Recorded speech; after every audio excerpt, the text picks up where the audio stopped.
আসসালামু আলাইকুম বিয়াস। তো এই আপনারা দেখতে পারতেছেন এই বাচ্চাগুলো ফুটছে আজকে ইনকিউবেটর থেকে, এই ফুটে ফুটে বের হচ্ছে। তো আলহামদুলিল্লাহ আমার ডিমগুলো সবই ফুটতেছে। তো যে আরও দেখতে পারতেছেন ফুটতেছে যে আরও, তো এদিকে আরও ডিম ফুটতেছে আর কি, সবই ফুটবে ইনশাল্লাহ। তো যে আপনারা দেখতে পারতেছেন 13-14টার মতন বাচ্চা ফুটছে আরও ইনকিউবেটর থেকে।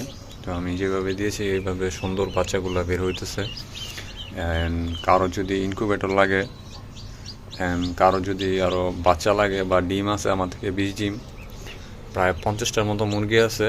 তো আপনাদেরকেও যদি 20 ডিম লাগে প্রয়োজন হয় আমার সাথে যোগাযোগ করতে পারেন।